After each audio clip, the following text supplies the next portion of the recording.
폴란드 도시 전체가 한국화되다. CNN, BBC, 독일 ARD까지 세계 주요 언론들이 앞다투어 보도한 충격적인 소식입니다. 한 도시가 불과 4년 만에 작은 코리아로 변신해 글로벌 관심의 중심에 섰습니다. 폴란드 브로츠와프에서는 이제 한국어 간판이 거리를 가득 메우고 현지인들이 김치를 직접 담그며 아이들은 학교에서 한국어를 배우고 있다고 합니다. 어제까지만 해도 낙후된 구공상권 도시로 불리던 곳이 오늘날 유럽의 스마트시티 모델로 주목받고 있습니다. 이 놀라운 변화의 시작점에는 한국 기업의 대규모 투자와 함께 60년 넘게 이 도시에 살아온 한 폴란드 여성의 마음 변화가 있었습니다. 폴란드의 보수적인 문화는 어떻게 한국 기술과 만나 새로운 혁신을 이루어냈을까요? 이야기를 전하는 서은비에게 여러분의 좋아요와 구독은 가장 큰 응원이 됩니다. 한국의 기술력이 유럽 한복판을 점령한 감동적인 이야기, 지금 시작합니다. 저는 브로츠와프에서 60년 넘게 살아온 소피아 코발스키입니다. 붉은 벽돌로 지어진 이 도시의 골목길과 성당 종소리는 제 삶의 일부예요. 매일 아침 베이커리의 빵 냄새를 맡으며 시작하는 하루가 얼마나 소중한지 모릅니다. 하지만 요즘 우리 도시가 조금씩 달라지고 있어요. 한국 글로벌 에너지 솔루션 기업이 우리 도시에 공장을 짓는다는 소식을 들었을 때 솔직히 불안했습니다. 소피아, 듣고 놀랄 거야. 비스쿠피체의 포드고르네 지역에 한국 회사가 엄청난 규모의 공장을 짓는데 오랜 친구 마그다의 말에 저는 믿기지 않았어요. 그게 우리 도시에 무슨 의미가 있는 거지?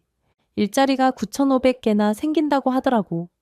그 규모에 놀랐지만 한편으로는 걱정도 됐습니다.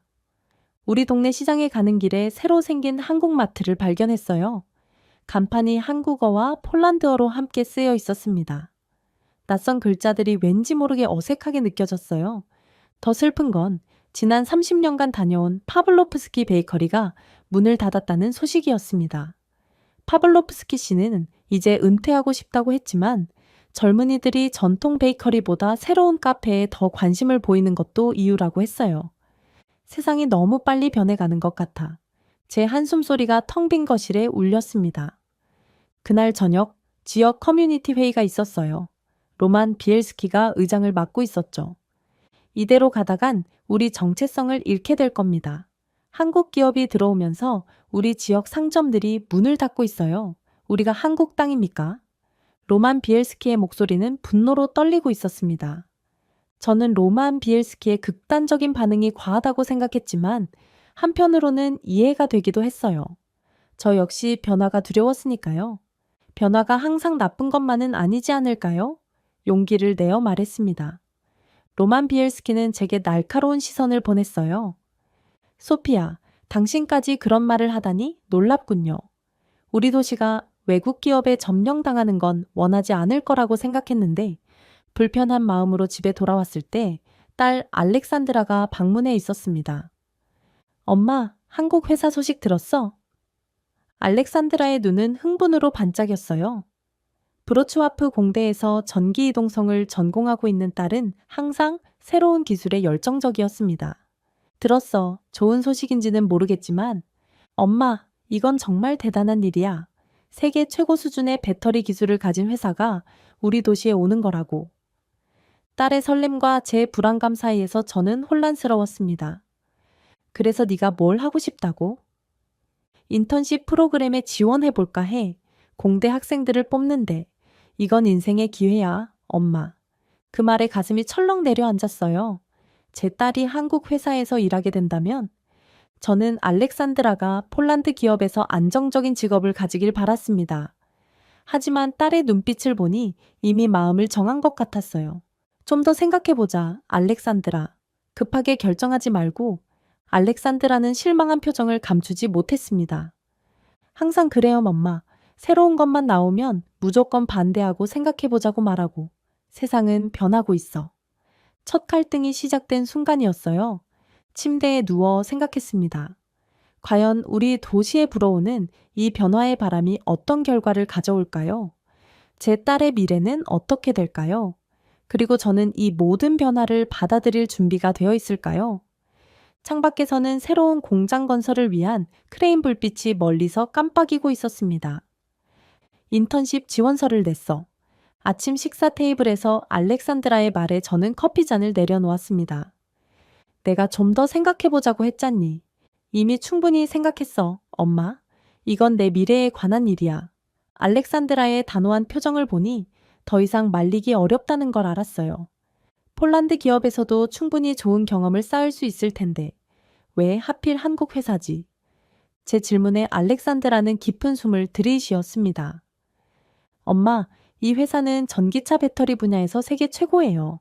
한국은 이 기술을 선도하고 있고 배우고 싶다면 최고에게 배워야 하지 않을까요? 딸의 논리적인 설명이 맞긴 했지만 마음 한구석이 불편했습니다. 난 네가 우리 문화와 전통을 잊을까봐 걱정돼. 엄마, 문화를 배우는 건 잊는 게 아니에요. 새로운 것을 받아들이는 거죠. 폴란드인으로서의 정체성은 변하지 않아요. 자리에서 일어나 창밖을 바라봤습니다. 제가 60년 넘게 살아온 이 도시가 변하고 있었어요. 소련 시대부터 민주화 과정까지 많은 변화를 겪었지만 이번에는 다른 느낌이었습니다. 난 내 나이에 소련의 통제 아래 살았단다. 우리는 폴란드인으로서의 정체성을 지키기 위해 많은 희생을 치렀어. 알렉산드라가 제 어깨에 손을 얹었습니다. 알아요, 엄마. 그리고 그 역사를 잊지 않을 거예요. 하지만 세상은 이제 달라졌어요. 국경을 넘어 함께 발전해야 할 때라고 생각해요. 딸의 말에 반박할 수 없었습니다. 그녀의 세대는 다른 시각으로 세상을 바라보고 있었으니까요. 인턴 선발 결과가 나오기까지 2주가 걸렸습니다. 그동안 알렉산드라는 한국어 인사말을 배우고 한국 기업 문화에 대해 공부했어요. 결과 발표 날 알렉산드라의 휴대폰이 울렸습니다. 여보세요? 네네, 정말요? 감사합니다. 통화가 끝나자 알렉산드라는 환호성을 질렀어요.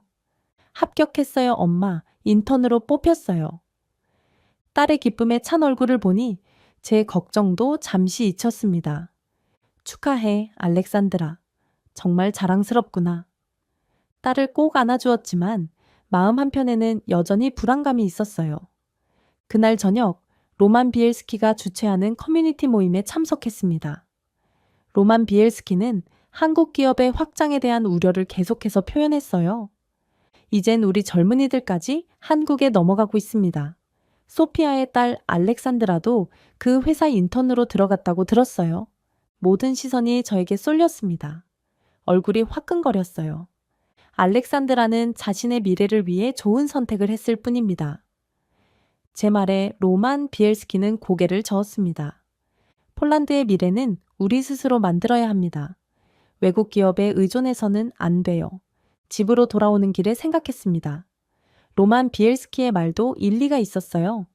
하지만 세상은 이미 너무 많이 변했고 국경을 넘어선 협력이 필요한 시대가 되었습니다.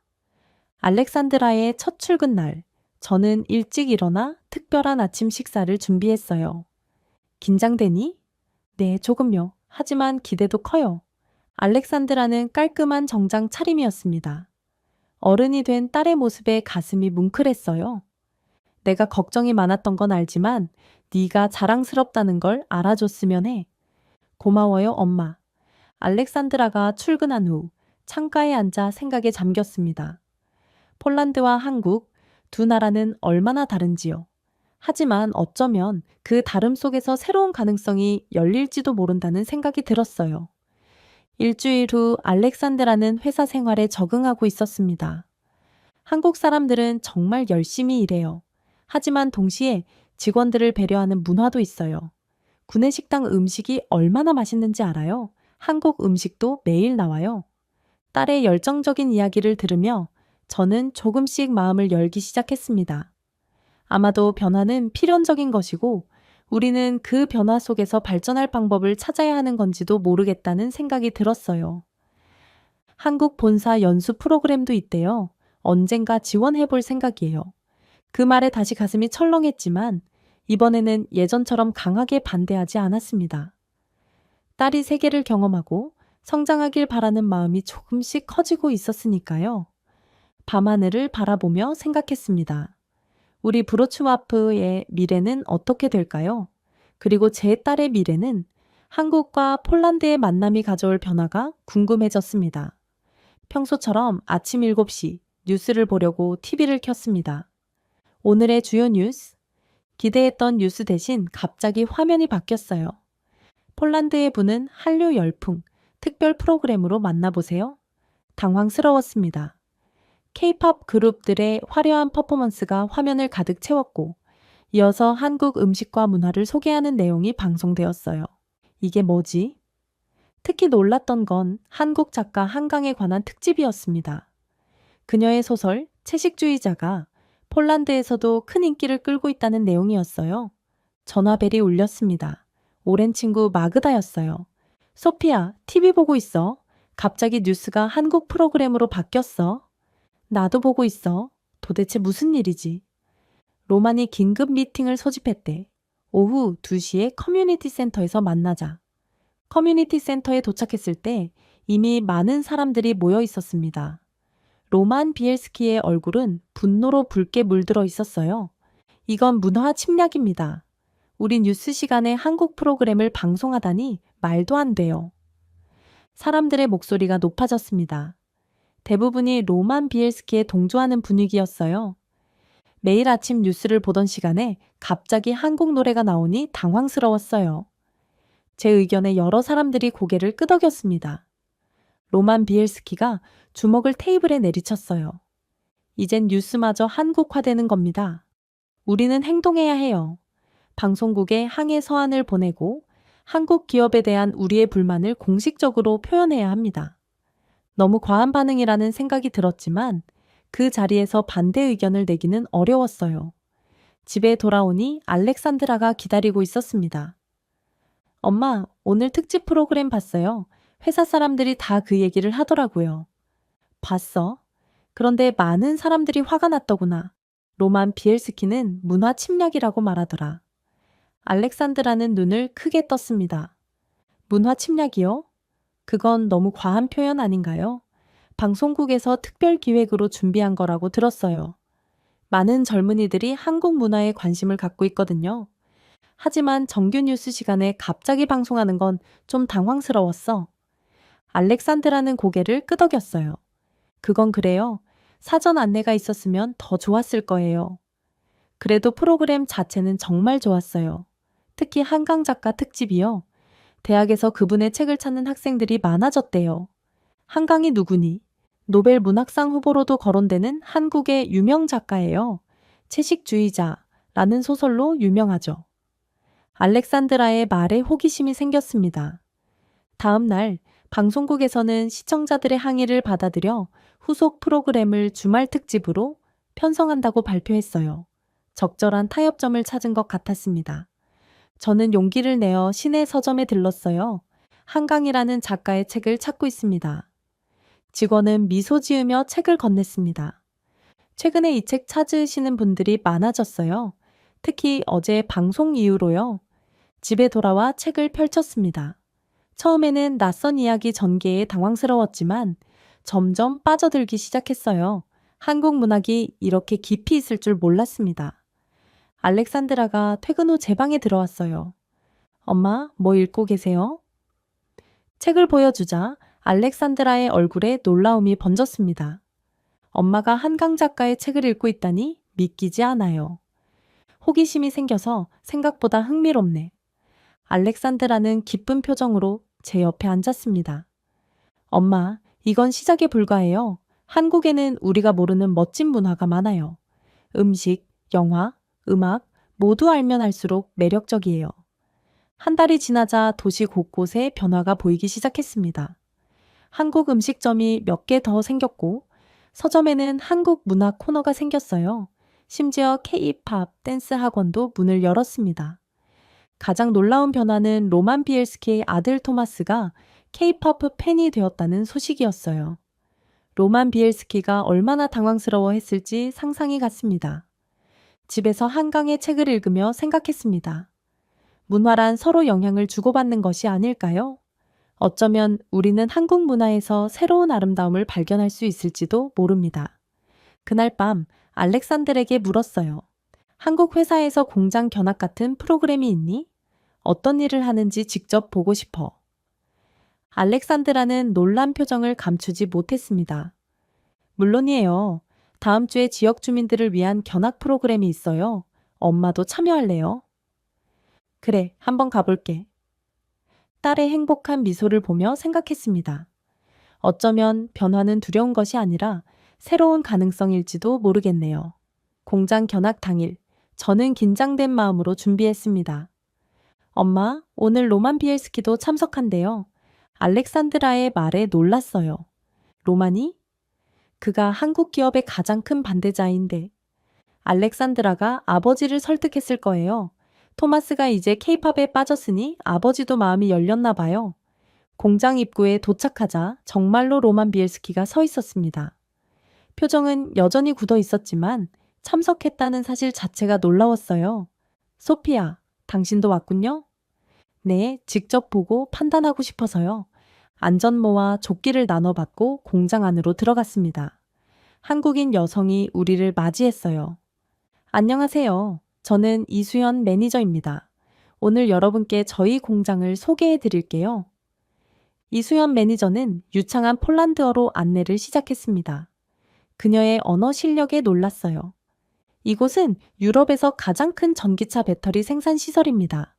연간 86기가와트시의 배터리를 생산할 수 있어요. 숫자만으로는 실감이 나지 않아 물었습니다. 그게 얼마나 많은 건가요? 약 100만 대의 전기차를 달릴 수 있는 양입니다. 아우디, BMW, 폭스바겐 같은 유럽의 주요 자동차 회사에 배터리를 공급하고 있어요. 그 규모의 놀라움을 감출 수 없었습니다. 생산 라인을 지나면서 첨단 자동화 설비를 보여주었어요. 로봇팔이 정확하게 배터리 셀을 옮기고 조립하는 모습이 인상적이었습니다. 이 정도 규모라면 전 세계적으로도 대단한 시설이겠네요. 처음으로 로만 비엘스키의 목소리에서 적대감이 느껴지지 않았습니다. 연구개발 센터로 이동했습니다. 흰 가운을 입은 과학자들이 바쁘게 움직이는 모습이 보였어요. 여기서는 무엇을 하나요? 궁금해서 물었습니다. 더 효율적이고 환경 친화적인 배터리를 개발하고 있어요. 저희 회사는 2050년까지 탄소 중립을 목표로 하고 있습니다. 이수연 매니저의 설명에 로만 비엘스키가 날카로운 질문을 던졌어요. 사용한 배터리는 어떻게 되나요? 환경 오염이 걱정됩니다. 좋은 질문입니다. 저희는 2025년까지 폐배터리 재활용 시스템을 완성할 계획이에요. 배터리의 핵심 원료를 추출해 다시 사용하는 폐쇄 루프 시스템이죠. 이수연 매니저의 전문적인 설명에 감탄했습니다. 환경에 대한 진지한 고민이 느껴졌어요. 로만 비엘스키도 무심코 말했습니다. 생각보다 잘 돌아가는군요. 그의 말에 미소가 저절로 나왔습니다. 다음으로 직원 복지시설을 둘러보았습니다. 깨끗한 구내식당, 편안한 휴게실, 심지어 직원들을 위한 어린이집까지 있었어요. 알렉산드라가 이런 환경에서 일하게 된다니 안심이네요. 정말로 마음이 놓였습니다. 딸을 위한 좋은 환경이었어요. 견학을 마치고 회의실에서 차를 마시며 질문 시간을 가졌습니다. 이런 규모의 공장을 왜 하필 브로츠 와프에 세웠나요? 다른 도시도 많았을 텐데요. 로만 비엘스키의 질문에 이수연 매니저가 미소 지으며 대답했어요. 브로츠와프는 유럽의 중심부에 위치해 물류가 용이합니다. 하지만 더 중요한 건 이곳 사람들의 우수한 기술력과 근면함이었어요. 로만 비엘스키의 표정이 밝아졌습니다. 자국민에 대한 칭찬이 그를 기쁘게 한 것 같았어요. 공장을 나서면서 이수연 매니저에게 물었습니다. 한국의 기술력이 이렇게 앞서 있다니 놀랍네요. 비결이 뭔가요? 이수연 매니저는 잠시 생각하더니 대답했어요. 열정과 혁신, 그리고 끊임없는 도전 정신이 아닐까요? 그 말에 공감했습니다. 우리 폴란드 사람들도 그런 정신이 있어요. 아마도 그래서 우리가 잘 맞을지도 모르겠네요. 집으로 돌아오는 길에 알렉산드라가 물었습니다. 어떠셨어요? 솔직히 말하면 인상적이었어. 단순한 공장이 아니라 미래를 만들어가는 곳 같았어. 알렉산드라의 얼굴에 기쁨이 번졌습니다. 정말요? 엄마가 그렇게 말씀하실 줄 몰랐어요. 나도 놀라워. 하지만 직접 보니 많은 것이 달라 보이더라. 특히 환경에 대한 그들의 철학이 마음에 들었어. 그날 밤 창문을 열고 별을 바라보았습니다. 어쩌면 한국 기업의 진출은 우리 도시의 새로운 기회가 될지도 모른다는 생각이 들었어요. 두려움보다는 희망이 커지기 시작했습니다. 시에라 지역 커뮤니티 회의에 참석했을 때 저는 제 귀를 의심했습니다. 오늘은 우리 지역의 미래에 대해 이야기해보려 합니다. 로만 비엘스키의 목소리는 여전했지만 내용이 달랐어요. 한국 기업의 공장을 직접 보고 생각이 많아졌습니다. 우리가 변화를 두려워만 할 게 아니라 어떻게 활용할지 고민해야 할 때가 왔어요. 회의실이 순간 조용해졌습니다. 모두가 놀란 표정이었어요. 우리가 한국 기술을 받아들인다면 이 도시도 성장할 수 있어요. 로만 비엘스키의 갑작스러운 태도 변화에 혼란스러웠습니다. 불과 몇 주 전까지만 해도 가장 강력하게 반대하던 사람이었는데요. 한 주민이 의아해하며 물었습니다. 얼마 전까지만 해도 한국 기업에 반대하셨잖아요. 무슨 일이 있었나요? 로만 비엘스키는 잠시 침묵했다가 대답했어요. 공장에서 본 것들이 저를 바꿨습니다. 그들의 환경에 대한 진지한 노력과 직원 복지에 관한 관심, 우리가 배울 점이 많더군요. 회의가 끝난 후 로만 비엘스키가 저에게 다가왔습니다. 소피아, 솔직히 말하면 토마스가 케이팝에 빠진 것도 영향이 컸어요. 아들을 이해하기 위해 한국 문화를 알아봤더니 생각보다 깊이가 있더군요. 그의 솔직한 고백에 웃음이 나왔습니다. 우리 모두 변하고 있네요, 로만. 다음 주에 한국 음식을 소개하는 행사가 있다고 들었어요. 함께 가보실래요? 로만 비엘스키의 제안에 놀랐지만 기꺼이 수락했습니다. 시청 광장에서 열린 한국 음식 축제는 예상보다 훨씬 많은 사람들로 붐볐어요. 알록달록한 한국 전통 의상을 입은 진행자들이 다양한 음식을 소개했습니다. 이건 뭐죠? 빨간색 음식을 가리키며 물었어요. 김치입니다. 한국의 대표적인 발효 음식이에요. 이수연 매니저가 옆에서 설명해 주었습니다. 조심스럽게 한 입 먹어보았어요. 맵고 시큼한 맛이 입안에 퍼졌습니다. 매워요. 하지만 왠지 자꾸 먹게 되네요. 새콤달콤한 맛이 낯설면서도 매력적이었습니다. 알렉산드라가 웃으며 말했어요. 엄마가 매운 음식을 좋아하시지 않는데 김치는 계속 드시네요. 쑥스러웠지만 인정할 수밖에 없었습니다. 맛있어서 그래. 그리고 건강에도 좋다며. 로만 비엘스키도 비빔밥을 맛있게 먹고 있었어요. 이 비빔밥이라는 음식 정말 다양한 재료가 어우러져 있네요. 맛도 좋고요. 한국 음식 축제는 성황리에 마무리되었습니다. 놀랍게도 많은 주민들이 참여했고 대부분 긍정적인 반응이었어요. 다음 날 시내에 K-뷰티 제품을 소개하는 팝업 스토어가 열렸다는 소식을 들었습니다. 호기심에 방문했어요. 이 스킨케어 제품들이 정말 효과가 있나요? 판매원에게 물었습니다. 한국은 세계 화장품 수출 3위 국가예요. 효과와 품질로 인정받고 있죠. 특히 이 제품은 저희 매장에서 가장 인기 있는 상품입니다. 제품 몇 가지를 구매했습니다. 집에 돌아와 사용해보니 정말 좋았어요. 피부가 촉촉해지고 화사해지는 느낌이었습니다. 일주일 후 거울을 보니 피부톤이 달라져 있었어요. 친구 마그다도 알아챘습니다. 소피아, 얼굴이 달라 보여. 뭐 했어? 한국 화장품을 쓰고 있어. 효과가 정말 좋더라고. 마그다의 눈이 커졌습니다. 너까지? 세상이 정말 빠르게 변하는구나. 저녁에 알렉산드라가 DVD 한 장을 들고 왔어요. 엄마, 이거 같이 볼래요? 한국 드라마인데 정말 재밌어요. 사랑의 불시착이라는 드라마였습니다. 처음에는 자막 읽기가 불편했지만 점점 이야기에 빠져들었어요.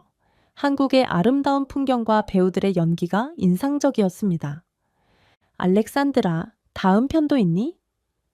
딸의 얼굴에 미소가 번졌어요. 역시 엄마도 좋아하실 줄 알았어요. 전체 시리즈가 있어요. 그렇게 우리는 매일 저녁 한 편씩 드라마를 보기 시작했습니다. 한국 문화에 대한 이해가 깊어질수록 제 마음의 벽도 조금씩 허물어지고 있었어요. 어느 날 이수연 매니저에게서 전화가 왔습니다. 소피아님, 마침 연락드리려고 했어요. 다음 주에 한국 요리 강좌를 열 예정인데 참여해 보시겠어요? 기쁘게 수락했습니다. 김치와 불고기 만드는 법을 배워보고 싶었거든요. 강좌에서 만난 많은 이웃들도 한국 문화에 관심을 갖기 시작했다는 걸 알게 되었습니다. 심지어 로만 비엘스키의 아내 안나도 참석해 있었어요. 소피아, 믿을 수 있겠어? 로만이 이제 한국 라면을 즐겨 먹어. 매운 음식을 싫어했는데 말이야. 우리는 함께 웃었습니다. 변화는 때로 예상치 못한 방향에서 오는 법이죠. 집에 돌아와 거실 책장을 정리하다가 문득 깨달았습니다.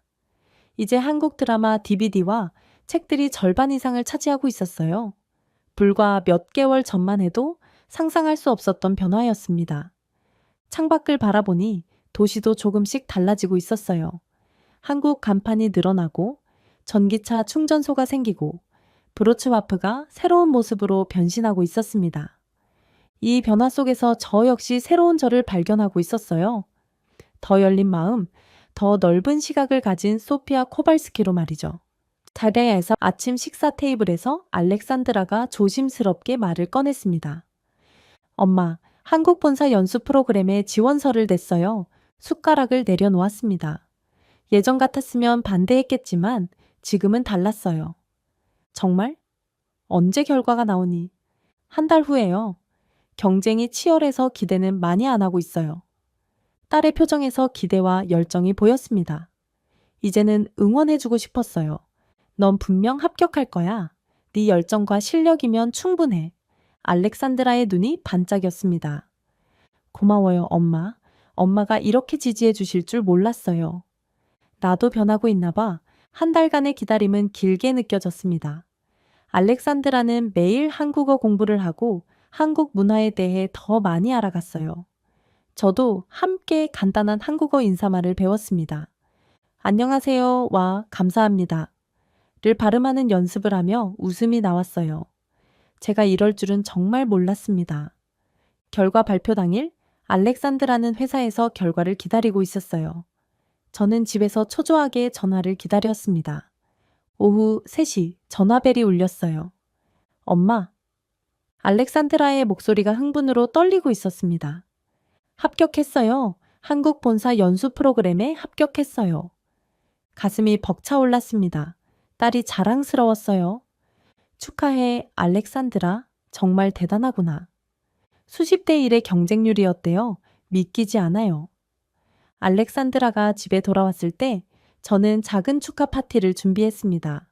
한국 음식점에서 포장해온 불고기와 김치찌개였어요. 엄마, 이런 것까지 준비하셨어요? 우리 딸의 큰 성공인걸. 축하해야지. 로만 비엘스키도 축하 인사를 전하러 왔습니다. 알렉산드라의 합격 소식을 들었어. 축하한다. 로만 비엘스키의 얼굴에 진심 어린 미소가 번졌어요. 고맙습니다. 로만 아저씨. 폴란드와 한국의 가교가 되어 돌아오길 바란다. 그 말에 알렉산드라는 고개를 끄덕였어요. 꼭 그럴게요. 우리 도시가 더 발전할 수 있도록 많이 배울게요. 한 달 후 알렉산드라의 한국 출국 날이 되었습니다. 6개월간의 연수 프로그램이었어요. 처음으로 딸과 장기간 떨어져 지내게 되어 걱정되었지만 동시에 딸의 성장을 위한 중요한 기회라는 것도 알고 있었습니다. 브로츠와프 국제공항에는 많은 사람들이 모였습니다. 로만 비엘스키와 이수연 매니저, 그리고 알렉산드라의 동료들까지 한국에서 많이 배우고 와 알렉산드라를 꼭 안아주었습니다. 눈물이 나오려는 것을 참았어요. 걱정 마세요, 어머니. 6개월 금방 지나갈 거예요. 알렉산드라의 목소리도 떨리고 있었습니다. 비행기가 이륙한 후 공항을 나오는 길에 이수연 매니저가 제게 말했어요. 걱정 마세요. 저희가 잘 돌봐드릴게요. 한국은 안전한 나라예요. 고마워요. 알렉산드에게 큰 기회를 주셔서 감사합니다. 첫 주 매일 알렉산드에게서 영상통화가 왔습니다. 인천국제공항에 도착한 모습, 서울의 숙소, 회사 본사까지. 엄마, 공항부터가 미래적이에요. 모든 게 자동화되어 있고 효율적이에요. 알렉산드라의 눈은 신기함으로 가득 차 있었습니다. 사람들은 친절해? 네, 정말 친절해요. 제가 외국인인 걸 알면 더 신경 써주려고 하더라고요. 시차 때문에 대화 시간이 제한적이었지만 알렉산드라는 매일 사진을 보내왔어요. 서울의 현대적인 마천루와 전통 궁궐이 공존하는 모습, 한강공원의 아름다운 풍경, 맛있는 한국 음식들까지. 한 달이 지나자 알렉산드라는 회사 생활에 완전히 적응한 모습이었습니다. 엄마, 오늘부터 연구소에 배치됐어요. 전고체 배터리 연구팀에요. 그게 뭐니? 미래 배터리 기술이에요. 더 안전하고 더 오래가는 배터리죠. 제가 대학에서 연구하던 분야와 비슷해요. 딸의 전문적인 이야기를 모두 이해하진 못했지만 그녀가 행복해 보이는 것만으로도 충분했습니다. 3개월이 지났을 때 알렉산드라는 놀라운 소식을 전해왔어요. 엄마, 제가 연구팀에 새로운 아이디어를 제안했는데 받아들여졌어요. 전고체 배터리의 안정성을 높이는 방법이에요. 정말 대단하구나. 연구소장님이 제 아이디어가 연구를 2개월은 앞당겼다고 하셨어요. 딸의 성공에 가슴이 벅차올랐습니다. 그녀가 세계 무대에서 인정받는 모습이 자랑스러웠어요. 집에서는 한국어 공부를 시작했습니다. 기초적인 단어와 문장이었지만 알렉산드라와 더 많은 이야기를 나누고 싶은 마음에서였어요. 주변 사람들도 변하고 있었습니다. 로만 비엘스키는 한국문화교류협회의 회장이 되었고 시내에는 한국어 학원이 문을 열었어요. 브로츠와프가 점점 작은 코리아처럼 변해가고 있었습니다. 6개월이 지나고 알렉산드라가 돌아오는 날이 되었습니다. 공항에서 기다리는 동안 제 마음은 설렘으로 가득했어요. 딸이 어떻게 변해 있을지, 어떤 이야기를 들려줄지 궁금했습니다. 마침내 알렉산드라가 나타났을 때 저는 놀랐습니다. 더 자신감 있고 성숙해 보였어요. 그리고 무엇보다 행복해 보였습니다. 엄마, 우리는 서로를 꼭 안았습니다. 보고 싶었어, 알렉산드라. 저도요, 엄마. 한국에서 정말 많은 것을 배웠어요. 그리고 엄마에게 보여드릴 것도 많아요. 집으로 가는 길에 알렉산드라는 한국에서의 경험에 대해 열정적으로 이야기했습니다.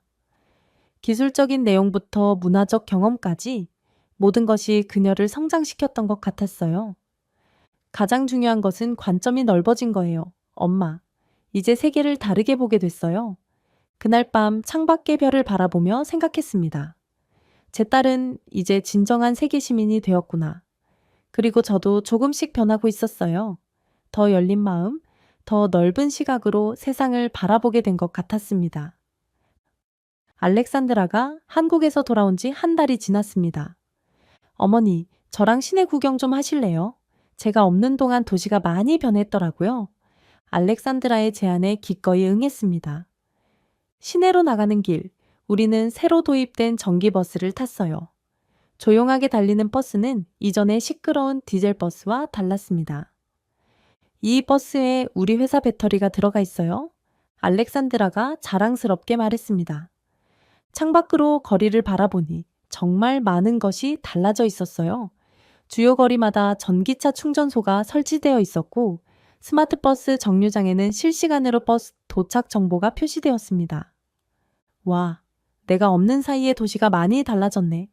그렇죠. 이제 브로츠와프가 스마트시티 프로젝트의 일환으로 발전하고 있어요. 한국의 기술이 많이 적용되었대요.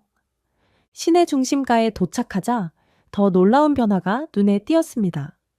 한국 음식점이 예전보다 훨씬 많아졌고 한국어 학원 광고판도 여러 곳에서 볼 수 있었어요.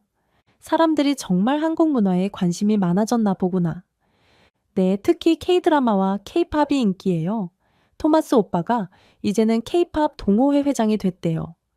로만 비엘스키의 아들이 그렇게 변했다니 세상 일은 정말 예측할 수 없었습니다. 시청 광장에 도착했을 때 대형 포스터가 눈에 들어왔어요.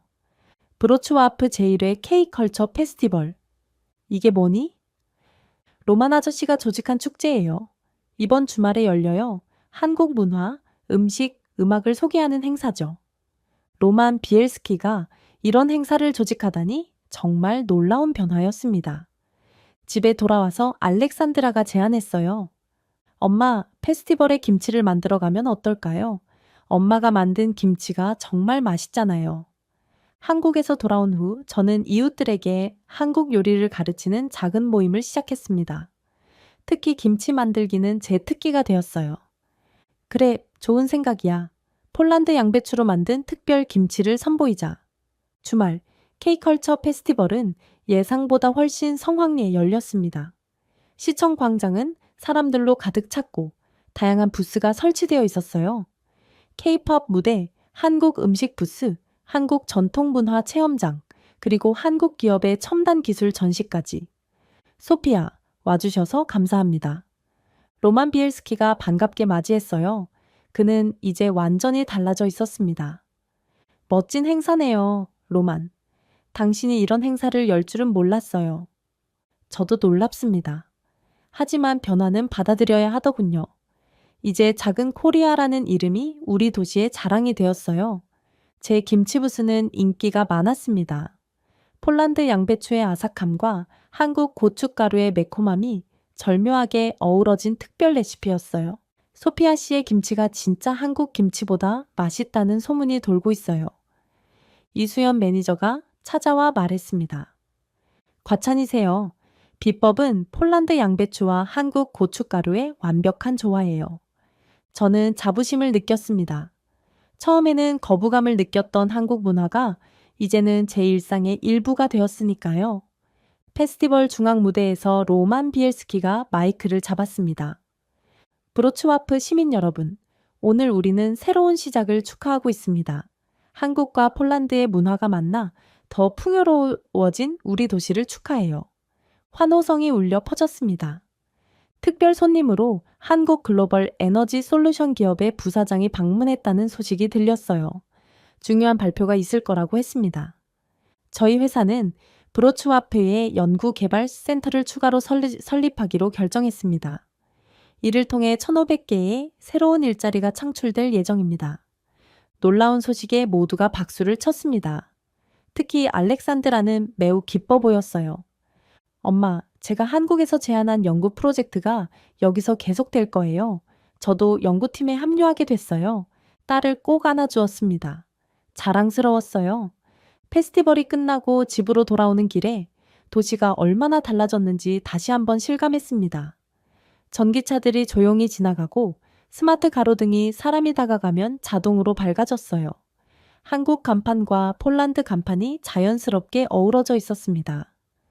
어머니, 우리 도시가 이렇게 변할 거라고 상상하셨어요? 알렉산드라가 물었습니다. 전혀. 처음에는 두려웠어. 하지만 이제는 이 변화가 자랑스러워. 다음 날 아침, 로만 비엘스키가 놀라운 소식을 가지고 찾아왔습니다. 소피아, 우리 토마스가 한국 유학을 가기로 했어요. 서울대학교에서 장학금을 받았대요. 정말요? 축하해요, 로만. 감사합니다. 아들이 아버지, 이제 폴란드가 더 발전했어요. 라고 말하더군요. 그 말을 들으니 가슴이 뭉클했어요. 로만 비엘스키의 눈시울이 붉어지는 것을 볼 수 있었습니다. 우린 모두 변했네요, 로만. 그래요, 소피아. 변화를 받아들이는 것, 그것이 삶이겠죠. 로만 비엘스키가 떠난 후 창밖을 바라보았습니다. 이제 작은 코리아라 불리는 브로츠와프는 저에게 더 이상 낯설지 않았어요. 오히려 이 변화가 자랑스럽게 느껴졌습니다.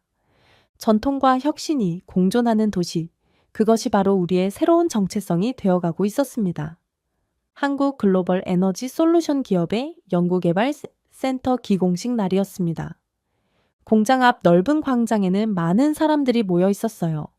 저도 알렉산드라와 함께 참석했습니다. 로만 비엘스키와 다른 커뮤니티 대표들도 자리했어요. 여러분은 고객이 아닌 우리의 파트너입니다. 이수연 매니저가 마이크를 잡고 진심을 담아 말했습니다. 앞으로도 함께 성장할 것입니다. 한국과 폴란드, 그리고 우리의 브로츠와프가요. 박수 소리가 울려 퍼졌습니다. 행사가 끝난 후 로만 비엘스키와 저는 잠시 공장 뒤편으로 걸어갔습니다. 옛 모습을 떠올리며 이야기를 나눴어요. 기억나? 한국 기업이 들어오기 전엔 이 길이 이렇게 깨끗하지 않았지. 로만 비엘스키에게 말했습니다. 낡은 공장과 버려진 창고들이 있었고 전기차 충전소 대신 주유소만 즐비했었잖아. 로만 비엘스키는 고개를 끄덕이며 미소 지었어요. 맞아. 그땐 일자리가 없어서 젊은이들이 다 도시를 떠났지. 지금은 반대야. 젊은이들이 돌아오고 있어. 눈물이 저절로 나왔습니다. 정말 믿기지 않아. 한국이 우리 도시에 이렇게 큰 변화를 가져올 줄은 몰랐어. 로만 비엘스키는 담담하게 말했어요. 우린 한국 덕에 다시 꿈을 꾸게 됐어. 그 말에 깊이 공감했습니다. 4년 전 한국 기업이 처음 왔을 때의 불안과 거부감이 생각났어요. 그때와 지금 얼마나 많은 것이 변했는지. 알렉산드라가 뛰어와 우리를 불렀습니다. 엄마, 로만 아저씨, 새 연구소 모형이 전시되어 있어요. 보러 가요. 연구소 모형은 미래지향적인 디자인이었습니다. 친환경 소재로 지어질 예정이고 옥상에는 태양광 패널이 설치된다고 했어요. 우리 카타리나가 여기서 일하게 될지도 모르겠네요. 로만 비엘스키가 3살짜리 손녀 이야기를 하며 웃었습니다. 가능성이 크죠. 우리 손녀 카롤리나도 학교에서 한국어를 배우고 있어요. 제 손녀 카롤리나는 이제 초등학교 2학년이었습니다. 요즘 한국어 수업이 가장 재미있다며 항상 신이 나 있었어요. 안녕하세요. 감사합니다. 와 같은 기본 인사말부터 시작해서 이제는 간단한 대화도 할 수 있게 되었습니다. 미래를 위한 준비지요. 이제 한국어는 영어만큼 중요한 언어가 됐어요. 로만 비엘스키의 말에 동의했습니다. 점심시간, 우리는 공장 구내 식당에서 식사를 했어요. 폴란드 전통 음식과 한국 음식이 함께 제공되었습니다. 비고스와 김치찌개가 나란히 있는 모습이 우리 도시의 새로운 정체성을 상징하는 것 같았어요. 엄마, 연구소 완공되면 제가 팀장으로 일하게 될 거예요. 알렉산드라가 기쁜 소식을 전했습니다. 정말? 축하해, 알렉산드라. 한국에서 배운 기술을 여기서 적용하게 될 거예요. 폴란드와 한국의 기술이 만나면 더 놀라운 결과가 나올 거라고 확신해요. 딸의 자신감 넘치는 모습이 자랑스러웠습니다. 오후 시청 광장에서는 한폴 우정 페스티벌이 열렸습니다. 양국의 국기가 나란히 걸려 있었고 폴란드 전통음악과 케이팝이 번갈아 울려 퍼졌어요. 보세요. 어떻게 두 문화가 이렇게 자연스럽게 어우러질 수 있는지 감탄했습니다. 문화는 경계를 넘어서는 법이죠. 이수연 매니저가 옆에서 말했습니다. 무대에서는 폴란드 청소년들이 케이팝 커버 댄스를 선보이고 있었어요. 그들의 열정적인 모습에 관객들은 환호했습니다. 우리 도시가 유럽 내 모범 사례가 되었대요. 다른 도시들이 브로츠와프 모델을 배우려고 방문하고 있어요. 로만 비엘스키가 자랑스럽게 말했습니다. 한국과 폴란드의 협력이 이렇게 아름다운 결과를 만들어낼 줄 몰랐어요. 알렉산드라가 중요한 소식을 전했습니다. 내년에 폴란드 한국 기술 포럼이 우리 도시에서 열려요. 유럽 전역에서 사람들이 모일 거예요. 그 말을 듣고 가슴이 벅차올랐습니다. 네가 그 포럼의 공동의장이 된다면서? 딸이 쑥스러운 듯 웃었어요. 네, 제가 한국과 폴란드를 모두 경험해 봤으니까요. 해가 저물기 시작하자 광장의 스마트 가로등이 하나둘 밝아지기 시작했습니다. 첨단 기술이 적용된 가로등은 에너지 효율이 높고 주변 환경에 따라 밝기가 자동으로 조절된다고 했어요. 이젠 한국이 우리 도시의 미래를 함께 쓰고 있네요. 문득 제 인생의 여정이 떠올랐습니다. 소련 시대의 억압, 민주화 과정의 혼란, 그리고 이제 글로벌 시대의 변화까지 60년이 넘는 세월 동안 얼마나 많은 변화를 겪었는지요. 처음에는 한국 기업의 진출을 두려워했던 제가 이제는 그 변화를 환영하고 심지어 그 일부가 되었습니다. 제가 만든 김치가 도시 행사에서 인기 메뉴가 되고 손녀는 한국어를 배우고 있으니까요. 페스티벌이 끝나고 집으로 돌아가는 길에 전기버스를 탔습니다.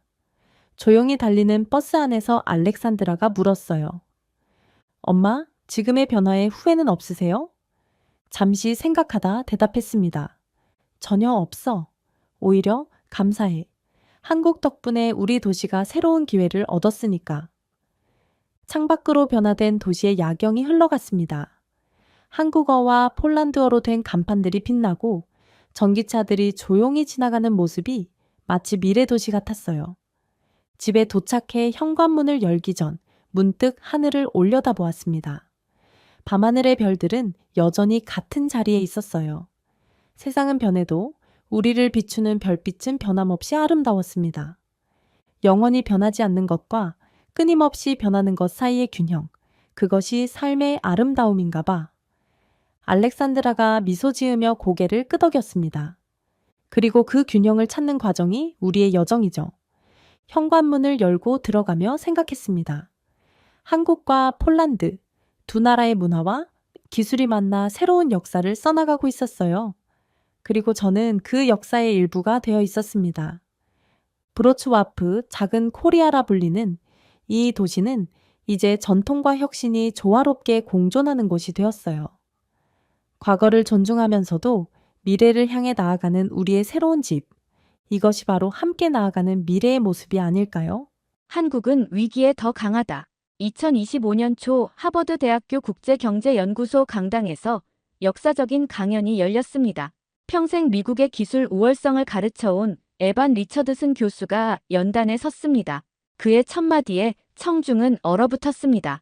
오늘 저는 지금까지의 제 가르침이 틀렸음을 인정하려 합니다. 한국이 없다면 세계의 기술은 멈춥니다. 30년간 미국 기술 우월주의를 가르쳐온 교수가 한국을 방문한 후 완전히 달라진 까닭은 무엇일까요? 삼성이 개발한 세계 최초의 촉각형 홀로그램, 손으로 만질 수 있는 영상 기술이 미국 최고의 공학자를 충격에 빠뜨렸습니다. 하지만 진짜 충격은 그 뒤에 있었습니다. 대통령도 없는 나라가 어떻게 세계를 움직이는지 그 비밀을 밝히는 에반 리처드슨의 고백이 지금 시작됩니다. 시청하기 전에 좋아요와 구독은 영상 제작에 큰 힘이 됩니다. 하버드 국제경제연구소 강당. 어둑한 조명 아래 수십 명의 학생들이 집중하고 있습니다. 제가 단상에 서서 마이크를 조정하고 있을 때 한 학생이 조심스럽게 손을 들었습니다. 교수님, 질문이 있습니다. 지금 한국은 대통령도 없는 나라잖아요. 정치적으로 불안한 상태에서 그 나라가 경제적으로 세계를 이끈다는 건 좀 무리가 있지 않나요? 강당의 순간 조용해졌습니다. 저는 미소를 짓고 고개를 천천히 끄덕였습니다. 맞습니다. 그래서 제가 오늘 이야기할 내용이 더 중요합니다. 왜냐하면 지금 이 순간 대통령이 없는 나라가 세계를 움직이고 있으니까요. 스크린에 강연 주제가 나타났습니다. 세계는 한국이 멈추지 않기 때문에 움직입니다. 저는 에반 리처드슨입니다. 하버드 대학교 국제경제학부 교수이자 전 MIT 교수입니다. 6개월 전까지만 해도 저는 미국 기술이 세계 최고라고 믿었습니다. 30년간 그 신념으로 학생들을 가르쳤죠. 하지만 지난 봄 한국을 방문한 후 제 생각은 완전히 바뀌었습니다. 청중들이 흥미롭다는 듯 몸을 앞으로 기울였습니다. 존 밀러 교수도 앞줄에 앉아 눈빛으로 저를 지켜보고 있었습니다. 여러분, 30년 전 제 동료 교수들은 이렇게 말했습니다. 한국, 그저 싸구려 물건이나 만드는 나라 아닌가. 오늘 저는 그 말이 얼마나 무지하고 오만한 편견이었는지 고백하려 합니다. 오늘 여러분에게 제 경험을 솔직하게 말씀드리려 합니다. 왜 미국을 사랑하는 제가 한국이라는 나라에 완전히 충격을 받았는지. 슬라이드가 넘어가며 한반도 지도가 나타났습니다. 작은 나라, 면적으로는 미국의 1%도 안 되는 크기입니다. 여러분, 이 나라가 어떻게 세계 경제를 움직이는지 상상이 되시나요? 저는 직접 보기 전까지 전혀 이해할 수 없었습니다. 질문했던 한국계 학생은 이제 고개를 약간 숙이고 있었습니다. 아마도 제가 한국을 비판할 거라고 생각했는지도 모릅니다. 이 강의는 기술에 관한 이야기입니다. 하지만 그보다 더 중요한 사람에 관한 이야기이기도 합니다. 청중들 중에는 노트북을 열고 타이핑을 시작하는 학생들도 있었습니다. 존 밀러 교수는 팔짱을 끼고 의심스러운 표정을 짓고 있었습니다. 제가 처음 한국에 갔을 때 가장 먼저 들었던 말이 있습니다. 리처드슨 교수님, 우리나라는 자원이 없어요. 오직 사람뿐이에요. 당시에는 그저 겸손한 인사말로 들렸습니다. 하지만 이제는 그 말이 얼마나 깊은 의미를 담고 있는지 알게 되었습니다. 저는 깊게 숨을 들이마시고 다음 슬라이드로 넘어갔습니다. 지금부터 제가 본 한국, 제가 만진 한국의 이야기를 시작하겠습니다. 슬라이드가 넘어가자 플렉시볼이라는 단어와 함께 공중에 떠 있는 입체 영상이 나타났습니다. 청중들 사이에서 웅성거림이 들렸습니다. 여러분이 지금 보고 계신 것은 삼성이 개발한 세계 최초의 촉각형 3D 홀로그램입니다. 영화 속에서나 보던 기술이 현실이 된 겁니다. 손으로 만지고 조작하고 느낄 수 있는 영상 기술이죠. 저는 영상 속 연구원이 공중에 떠 있는 도형을 손으로 돌리고 확대하고 분리하는 모습을 보여주었습니다.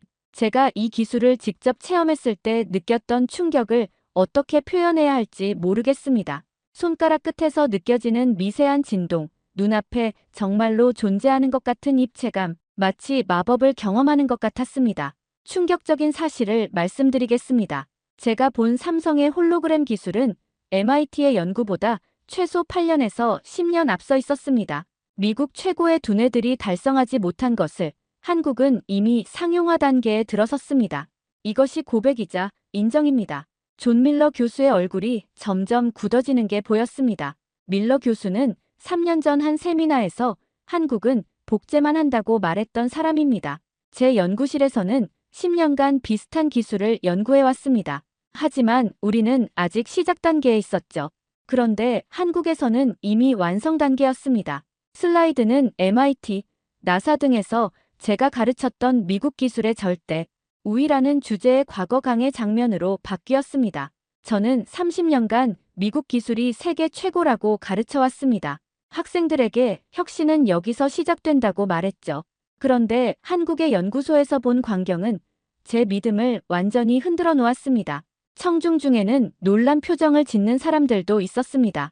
미국 최고의 공학 교수가 다른 나라의 기술력을 인정하는 일은 드물기 때문입니다. 이 기술의 가장 놀라운 점은 무엇일까요? 단순히 홀로그램을 보는 게 아니라 만질 수 있다는 점입니다. 여러분, 이건 단순한 진보가 아닙니다. 완전히 새로운 세계입니다.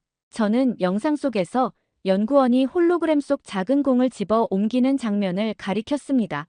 이건 제가 본 것 중 가장 경이로운 기술 중 하나였습니다. 그리고 더 놀라운 사실은 이런 혁신이 일어난 곳이 실리콘밸리가 아니라는 점입니다. 청중들은 이제 완전히 집중하고 있었습니다. 질문했던 한국계 학생의 눈에는 자부심이 어려 있었습니다. 저는 궁금했습니다. 어떻게 이런 기술이 가능한 걸까? 무엇이 이들을 이렇게 앞서 나가게 했을까? 그래서 저는 삼성 디스플레이 연구소를 직접 방문했습니다. 스크린이 바뀌며 유리벽으로 둘러싸인 깔끔한 연구소 내부가 보였습니다. 그리고 거기서 저는 기술 그 자체보다 더 놀라운 것을 발견했습니다. 제가 삼성 디스플레이 연구소에서 만난 사람들은 단순한 연구원이 아니었습니다. 저는 스크린에 나타난 연구소 내부 사진들을 가리켰습니다. 밤늦게까지 불이 켜진 연구실, 피곤한 얼굴로도 열심히 일하는 연구원들, 칠판 가득 적힌 복잡한 수식들. 바로 한유진 박사와 같은 분들이었습니다. 스크린에 30대 후반으로 보이는 여성 연구원의 모습이 나타났습니다. 단정한 차림새지만 날카로운 눈빛이 인상적인 얼굴이었습니다. 한 박사는 이 촉각형 홀로그램 개발팀의 핵심 멤버입니다. 저는 그녀에게 물었습니다. 왜 이렇게까지 하시는 겁니까? 청중들은 숨죽이며 답변을 기다렸습니다. 한 박사의 대답은 간단했습니다. 기술은 사람을 살리기 때문이죠. 잠시 강당이 조용해졌습니다. 처음에는 그저 멋진 말이라고 생각했습니다. 하지만 연구소를 돌아보면서 그 말의 진짜 의미를 이해하게 되었죠.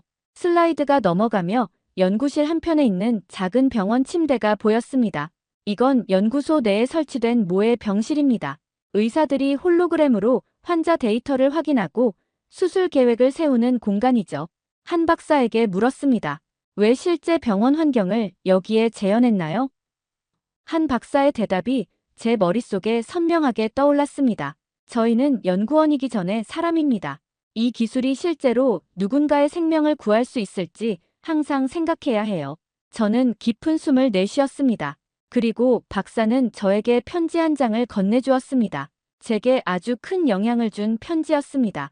스크린에 손글씨로 적힌 편지가 나타났습니다. 리처드슨 교수님, 우리는 기술로 감동을 만들어야 한다고 배웠습니다. 그래서 실패해도 다시 합니다. 우리에게 실패란 끝이 아니라 과정입니다.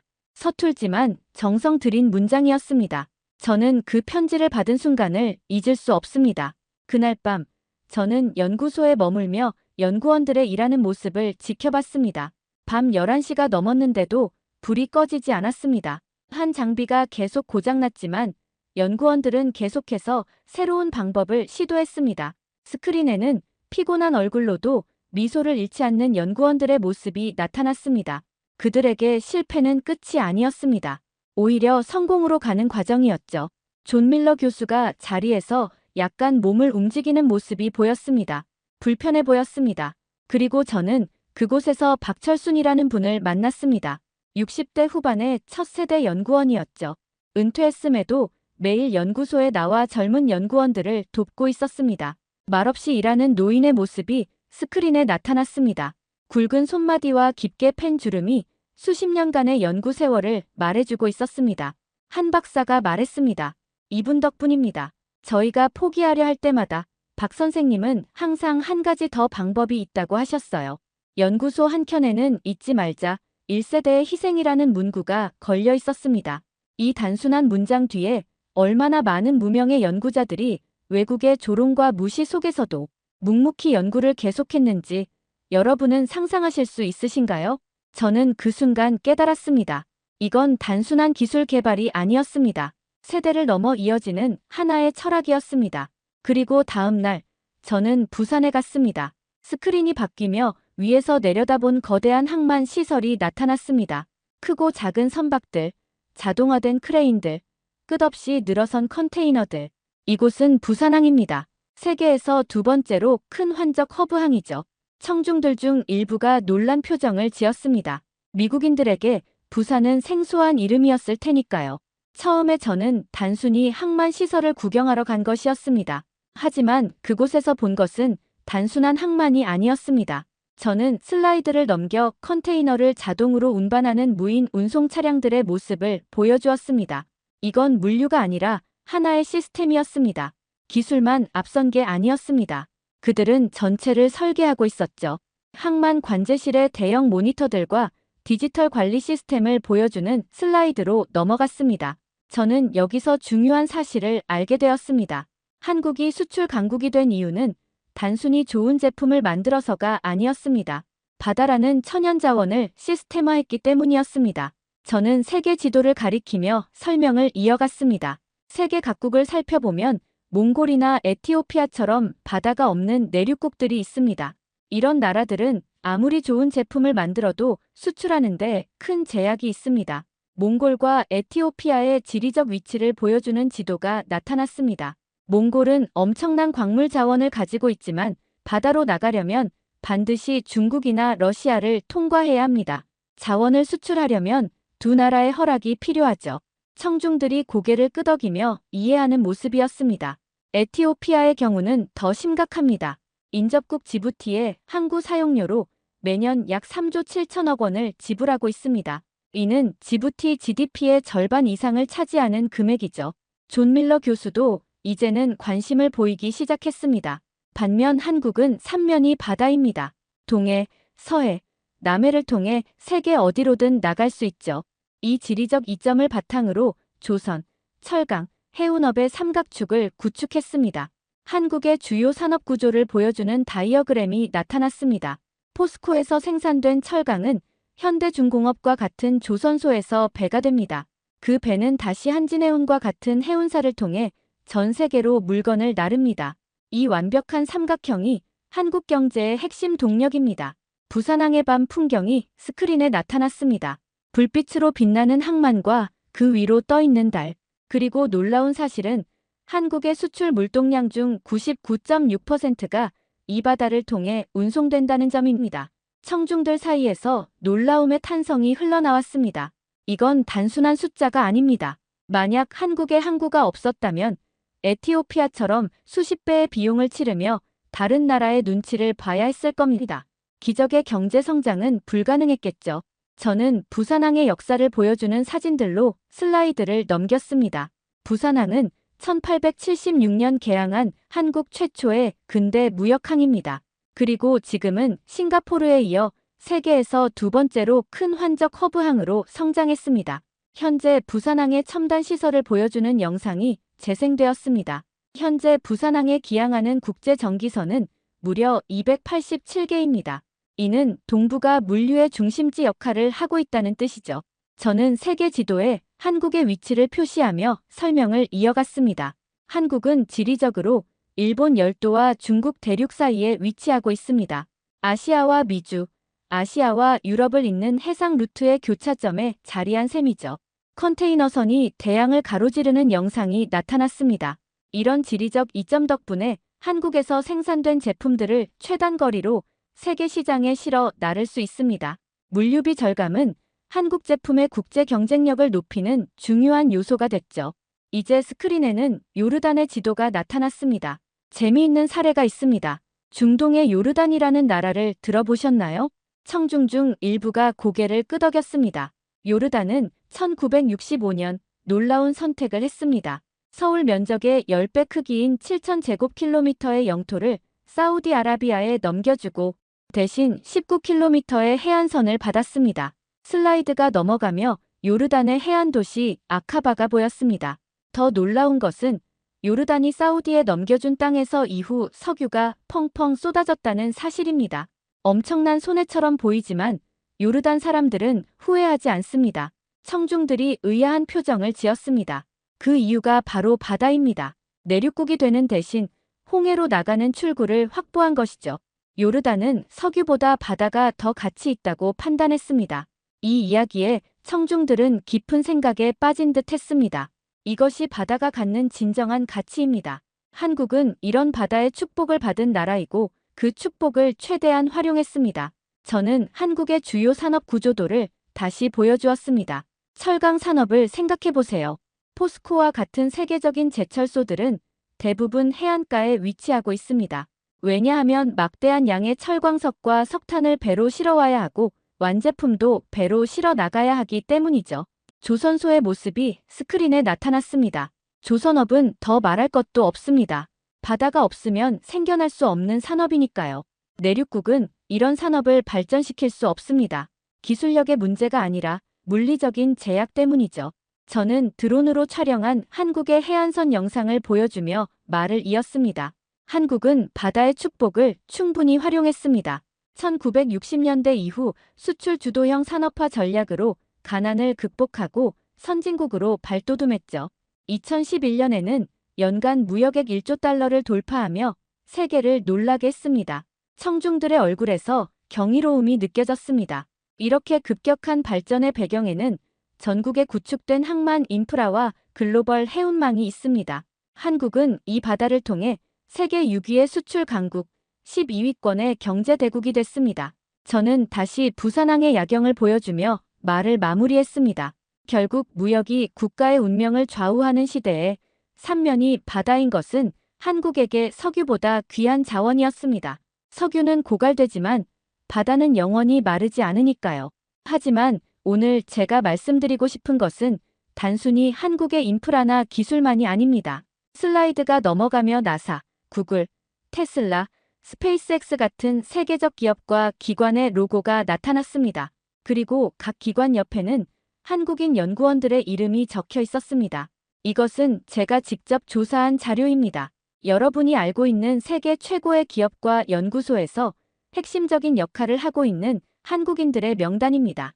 청중들이 놀란 표정으로 스크린을 바라보았습니다. 나사의 우주 탐사 프로젝트에는 김태영 박사가 참여하고 있습니다.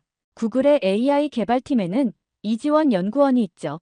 테슬라의 배터리 기술 혁신은 박상현 박사의 연구가 기반이 되었습니다. 존 밀러 교수는 이제 불편한 표정이 역력했습니다. 여러분, 이건 삼성 얘기만이 아닙니다. 대한민국은 전 세계 곳곳에서 세계의 엔진 역할을 하고 있었습니다. 스크린에는 이제 세계 각국의 주요 도시에서 일하는 한국인 엔지니어들과 과학자들의 모습이 나타났습니다. 이 사실을 알게 되었을 때 저는 충격을 받았습니다. 왜냐하면 이는 단순한 인재 유출이 아니라 전 세계 기술 발전의 숨은 원동력이었기 때문입니다. 저는 한유진 박사와 나눈 대화를 떠올렸습니다. 한 박사가 저에게 말했습니다. 문제는 우리가 다 해외로 나가야 한다는 거죠. 청중들 사이에서 작은 웅성거림이 일었습니다. 저는 그 말의 의미를 처음에는 잘 이해하지 못했습니다. 하지만 조사를 거듭할수록 그 말이 담고 있는 안타까움을 느낄 수 있었습니다. 스크린에는 한국의 대학가 풍경이 나타났습니다. 도서관에서 밤늦게까지 공부하는 학생들, 연구실에서 실험하는 젊은 연구원들. 한국은 세계 최고 수준의 인재들을 키워내지만 많은 인재들이 더 넓은 기회를 찾아 해외로 나갑니다. 하지만 역설적이게도 이 인재들이 전 세계 곳곳에서 혁신을 이끌고 있습니다. 깊은 생각에 잠긴 한국계 학생의 얼굴이 보였습니다. 저는 질문하지 않을 수 없었습니다. 만약 이 한국 인재들이 모두 한국으로 돌아간다면 어떻게 될까요? 슬라이드에는 이제 세계 주요 기술 기업들의 로고가 하나씩 어두워지는 애니메이션이 나타났습니다. 충격적이게도 많은 세계적 기업들의 핵심 기술 개발이 멈출 가능성이 높습니다. 테슬라의 배터리 기술 발전이 지연되고 구글의 AI 개발 속도가 느려지며 나사의 주요 프로젝트들이 차질을 빚게 될 것입니다. 잠시 강당이 조용해졌습니다. 이것이 제가 내린 결론입니다. 이 나라가 멈추면 세상이 멈춘다. 이 문장이 스크린에 크게 나타났습니다. 저는 한국인 인재들의 뛰어난 역량에 대해 좀 더 자세히 설명하기 시작했습니다. 제가 나사의 제트 추진 연구소를 방문했을 때의 일입니다. 화성 탐사 로버 프로젝트 팀을 만났는데 핵심 연구원 중 3명이 한국인이었습니다. 화성 탐사 로버의 이미지가 스크린에 나타났습니다. 특히 김태영 박사는 로버의 지형인식 알고리즘을 개발한 주역입니다. 이 기술이 없었다면 화성 탐사는 훨씬 제한적이었을 겁니다. 다음 슬라이드로 넘어가자 구글의 본사가 보였습니다. 구글의 검색 알고리즘 개선팀에서 일하는 이지원 연구원은 검색 정확도를 15% 향상시키는 혁신적인 방법을 고안했습니다. 여러분이 지금 사용하는 구글 검색의 품질은 상당 부분 이 연구원의 공헌 덕분입니다. 이어서 테슬라의 배터리 연구소 모습이 나타났습니다. 테슬라의 박상현 박사는 전기차 배터리의 수명과 효율을 획기적으로 개선한 기술을 개발했습니다. 이 기술 덕분에 테슬라 차량의 주행거리가 30% 증가했죠. 청중들의 눈이 점점 커졌습니다. 스페이스X의 로켓 재사용 기술에도 한국인 엔지니어들의 손길이 닿아 있습니다. 재진입 시 발생하는 열 문제를 해결한 최첨단 소재는 한국인 연구진이 개발했습니다. 저는 청중들에게 질문을 던졌습니다. 여러분은 인공지능이 미래라고 생각하실 겁니다. 맞습니다. 그런데 오늘날 세계적인 AI 연구소에서 일하는 연구원 중 약 15%가 한국인이라는 사실을 알고 계셨나요? 청중들이 놀라움을 감추지 못했습니다. 더 놀라운 것은 세계 반도체 산업입니다. 한국의 삼성과 SK하이닉스가 메모리 반도체 시장의 70% 이상을 점유하고 있습니다. 그리고 이 기업들의 핵심 기술자들이 전 세계 반도체 기업으로 퍼져나가 혁신을 이끌고 있죠. 저는 현재 미국 대학에서 공부하고 있는 한국 유학생들의 모습을 보여주었습니다. 지금 이 순간에도 세계 각국의 대학에서 수많은 한국 학생들이 미래 기술을 연구하고 있습니다. 그들은 졸업 후 전 세계로 퍼져나가 새로운 혁신을 만들어낼 것입니다. 잠시 침묵 후 저는 목소리를 낮추어 말했습니다. 한국의 이런 인재들이 해외로 나가는 이유에 대해 깊이 생각해봤습니다. 그들은 왜 자국에 머물지 않을까요? 스크린에는 이제 한국의 연구 환경과 해외의 연구 환경을 비교하는 그래프가 나타났습니다. 연구 지원금, 근무 환경, 기회의 다양성, 여러 이유가 있겠지만 가장 중요한 것은 인정입니다. 창의적인 아이디어가 존중받고 실현될 수 있는 환경이 필요한 것이죠. 한유진 박사와의 대화가 다시 떠올랐습니다. 한 박사는 이렇게 말했습니다. 우리나라에서는 실패를 너무 두려워해요. 하지만 실패 없이는 혁신도 없어요. 그래서 많은 연구자들이 실패를 용납하는 곳으로 가는 거죠. 깊은 생각에 빠진 존 밀러 교수의 모습이 카메라에 잡혔습니다. 그러나 한국 정부와 기업들도 이 문제를 인식하고 변화하기 시작했습니다.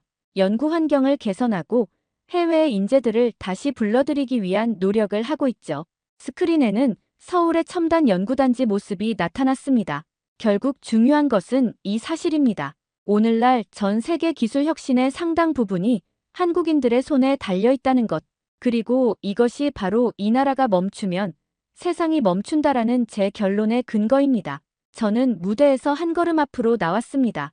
이제 마이크 없이 직접 청중들에게 말하고 싶었습니다.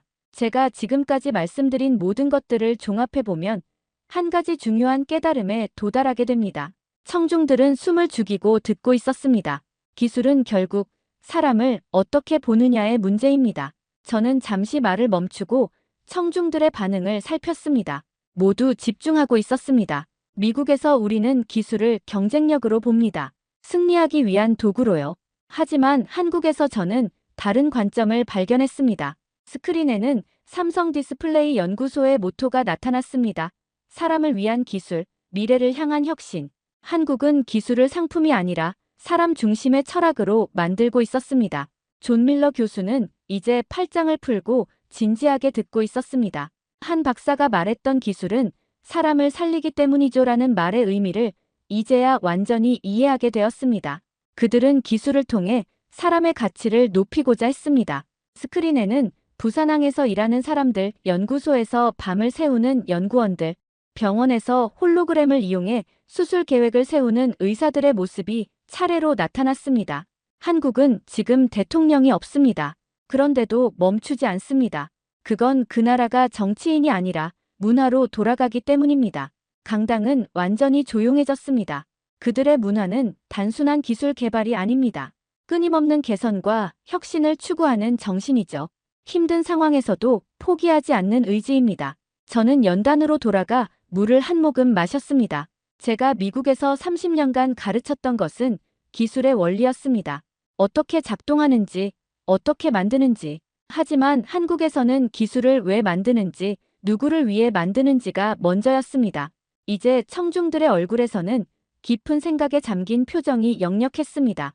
그리고 이 철학적 접근이야말로 그들이 세계 최고의 기술을 개발할 수 있었던 비결이라고 저는 확신합니다. 스크린에는 다시 플렉시볼 홀로그램 기술 시연 장면이 나타났습니다. 이 기술은 단순히 화려하거나 신기해서 개발된 게 아닙니다. 의료, 교육, 안전 등 사람의 삶을 근본적으로 개선하기 위한 목적이 있었습니다. 저는 한유진 박사의 말을 인용했습니다. 우리는 화려한 것을 만드는 게 아니라 필요한 것을 만듭니다. 여러분께 마지막으로 보여드리고 싶은 영상이 있습니다. 스크린에는 연구소에서 촬영된 영상이 나타났습니다. 계속 실패하는 실험, 고장난 장비 앞에서 고민하는 연구원들, 다시 도전하는 팀원들의 모습이 담겨 있었습니다. 이건 제가 한국 방문 마지막 날 촬영한 영상입니다. 연구원들이 새로운 홀로그램 디스플레이를 테스트하는 장면이죠. 영상 속에서 장비가 고장나자 연구원들이 서로 의논하며 해결책을 찾는 모습이 보였습니다. 저는 그 장면을 보면서 미국에서 느껴보지 못한 뭔가를 느꼈습니다. 자존심이 아니라 신념이었습니다. 청중 가운데 한국계 학생들의 눈빛이 반짝였습니다. 존 밀러 교수는 고개를 약간 숙이고 있었습니다. 미국에서는 실패가 두려움의 대상입니다. 우리는 성공한 사람만 기억하죠. 하지만 한국의 연구소에서는 실패가 문화의 일부였습니다. 영상은 이제 밤늦게까지 불이 켜진 연구실, 피곤한 얼굴로도 웃음을 잃지 않는 연구원들을 보여주고 있었습니다. 그들은 실패할 때마다 다시라는 말을 했습니다. 한국어로는 다시죠. 이 단순한 단어가 그들의 모든 것을 설명해주는 것 같았습니다. 스크린에 다시라는 한글이 크게 나타났습니다. 박철순 선생님, 그 60대 후반의 연구원은 30년 전 한국이 아무것도 없었을 때부터 연구를 시작했습니다. 수천 번의 실패를 겪었지만 그때마다 다시를 외쳤다고 합니다. 청중 중 일부는 깊은 감동을 받은 듯 눈가가 촉촉해져 있었습니다. 이 장면에서 저는 우리가 잊고 있던 무언가를 느꼈습니다. 기술 개발은 단순한 경쟁이 아니라 인류를 위한 끊임없는 도전이라는 것을요. 이제 스크린에는 슬로건이 떠올랐습니다. 혁신은 우연이 아닙니다. 한국에서는 그것이 문화입니다. 저는 잠시 침묵한 뒤 조용히 말을 이었습니다. 제가 하버드에서 30년간 가르쳤던 것은 성공하는 방법이었습니다. 하지만 이제 저는 실패에서 배우는 방법을 가르치고 싶습니다. 존 밀러 교수는 이제 완전히 고개를 숙이고 있었습니다. 밀러 교수의 어깨가 약간 떨리는 것이 보였습니다. 3번째 실패, 10번째 실패, 100번째 실패 후에도 다시 일어서는 것. 그것이 바로 한국이 세계를 움직이는 이유입니다. 청중 중에는 이제 눈물을 훔치는 사람들도 있었습니다. 특히 한국계 학생들의 감정이 더욱 북받쳐 오른 듯 했습니다. 한유진 박사가 제게 마지막으로 한 말이 있습니다. 리처드슨 교수님, 우리는 지금도 완벽하지 않습니다. 하지만 내일은 오늘보다 나아질 겁니다. 강연의 마지막 순간, 저는 청중들을 천천히 바라보았습니다. 존 밀러 교수부터 질문했던 한국계 학생까지 모든 얼굴에는 깊은 생각의 흔적이 남아 있었습니다. 오늘 제 강연을 한국은 지금 대통령도 없죠? 라는 질문으로 시작했습니다. 질문했던 학생이 약간 부끄러워하는 듯 했습니다. 지금 그 질문에 정식으로 답하고 싶습니다. 모든 청중이 집중했습니다. 네, 한국은 지금 대통령이 없습니다. 저는 천천히 말을 이어갔습니다. 하지만 한국에는 대통령보다 더 강한 것이 있습니다. 그것은 바로 국민 전체의 철학입니다. 스크린에는 한강과 서울의 야경, 부산항의 불빛, 젊은이들로 북적이는 거리가 나타났습니다. 그들은 정치적 혼란 속에서도 멈추지 않습니다. 연구소의 불빛은 꺼지지 않고 항구의 크레인은 쉬지 않으며 공장의 기계는 계속 돌아갑니다. 청중들은 숨죽이며 듣고 있었습니다. 한국은 바다로 오늘을 만들었고 기술로 내일을 만지고 있었습니다. 이 말을 마치자 청중들이 하나둘 일어나 박수를 보내기 시작했습니다. 곧 모든 청중이 기립박수를 보내고 있었습니다. 저는 감사의 인사를 전하고 마지막 메시지를 전했습니다. 한국은 지금 대통령이 없습니다. 하지만 그들은 리더보다 강한 국민 전체의 철학을 가지고 있었어요. 무대 위 조명이 약해지고 마지막 슬라이드가 화면을 가득 채웠습니다. 세계는 한국이 멈추지 않기 때문에 움직입니다. 배경에는 한국 국기와 함께 바다를 가로지르는 대형 선박, 그리고 공중에서 떠오르는 홀로그램이 교차되며 나타났습니다.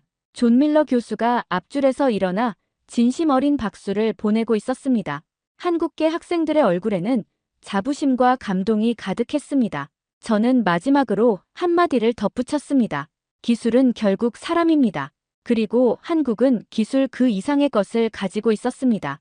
청중들의 박수 소리가 강당을 가득 채웠습니다. 저는 그들의 박수 속에서 미래에 대한 희망을 느꼈습니다.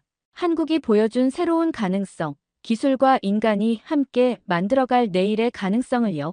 감사합니다. 마이크를 내려놓으며 저는 한국에서의 경험이 제 인생을 영원히 바꿔놓았음을 다시 한번 느꼈습니다.